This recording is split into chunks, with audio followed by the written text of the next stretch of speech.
Alright, this one is two brown pups kept roped to a small piece of standing fence in open backyard. Ropes are entangled. One pup has rope tied around waist. Dogs are lying on plywood. Have been in the same spot for months. Pups appear to be in good weight. And you can see it from the back, you said? It looked like you could get the alley. You want to take a peek?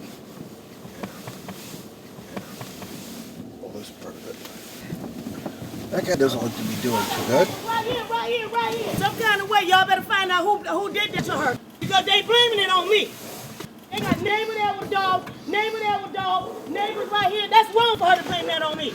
Because they know what they've been doing. I ain't got nothing to do with that. Yep. I knew she was going to blame it on me because I stayed next door to her. And happened to look out here and I called her and told her that the dog looked like he was dead. That was it. A lot of people can see it. A lot of people can see it. Don't blame it on me. That was wrong. Good morning.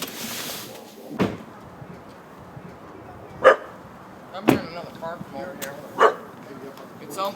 It's under those steps, I think. It's somewhere. Hi. Hi, how you doing? Yeah. You think they're home? Yeah, they there.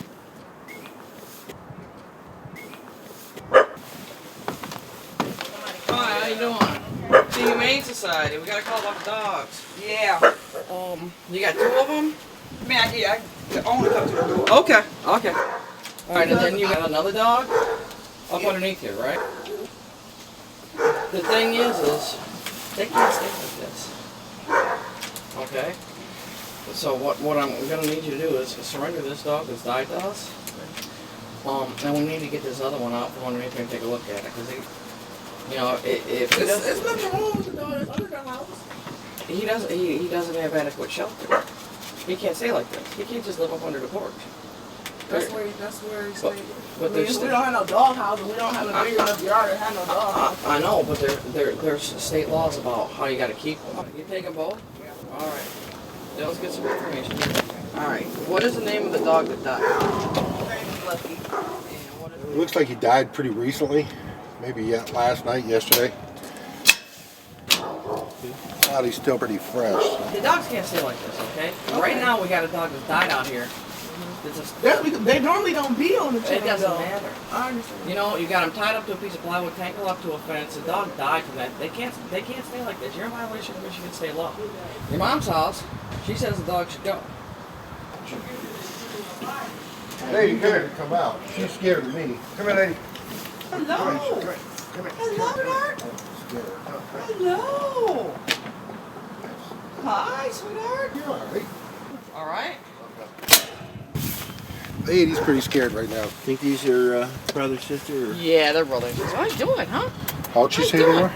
6 months. 6 months? Pretty sweet dog, huh? We pick up dogs all the time that are underweight, that have embedded collars, that have died of exposure, and we just follow the steps for each one. So it's going to be up to our veterinarian.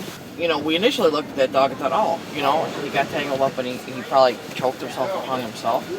Our veterinarian took a look at the dog that we just brought in that was deceased and said that it may have died of exposure. So what we're going to do at this point is post the dog for a necropsy. And if it looks like we have enough, then we'll present it to the prosecutor's office and go from there. See if a warrant can be issued. Where are we headed to now? South Street. You know, it sounds like the neighbors have been feeding the dogs, especially during the holiday season. You find people they want out of town. You know, somebody was coming by at night and feeding the dogs and the neighbors didn't know it. You know, you get down there and the people have come back from vacation, you know, or they just up and left, so you don't know. We just wait and see what we find when we get there. Abandoned dogs are something that we've always had to deal with. People sometimes leave their dogs in the home and it's the last thing they move out. And people think, oh, they moved out and left their dogs. Well, no, they just haven't taken everything out of their house yet and their dogs are still there. And a lot of times they just up and leave and, you know, the house is trashed and the dog is chained in the backyard and they have no intention of ever coming back. They toss the dog out the backyard with everything else from the house they don't want. That's it. It's a notice that we've had a report that these dogs are abandoned, and it's part of the process that we're going to go through to make a determination about the status of the dogs here. We want to see if anybody's going in and out of this location. one of the ways to show that an animal has been abandoned is to show that nobody's coming and going. I mean, if the tape is broken, then somebody's been in here and done something. It's not, automatically abandoned.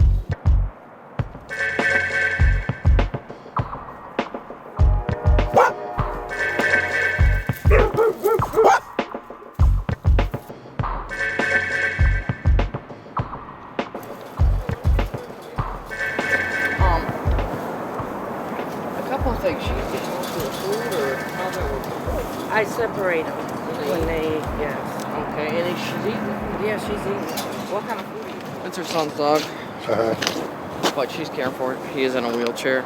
She's going to go in and have a conversation about whether or not they're going to keep the dog or bring the dog in. I kind of want what she needs to do. Hang out for a minute. Hang out for a minute. Yeah, dog can't stay how it is. My leg. A lot of dogs can do okay on average dog food. Pit bulls and short-haired dogs, they need a higher fat content in the wintertime. And a lot of people buy certain types of dog food, even name brands like Pedigree have low fat content in them. Some dogs will do okay on them, other dogs won't. It all comes down to calories. You got to be able to have enough to burn to stay warm and thrive. And if you don't have enough, that's when you start burning your fat stores and you end up losing weight and becoming very skinny in this kind of weather really quickly, as a matter of fact. So, I mean, we always stress people to buy the highest quality food that they can afford. And first, look at the fat content and make sure it's as high as you can get.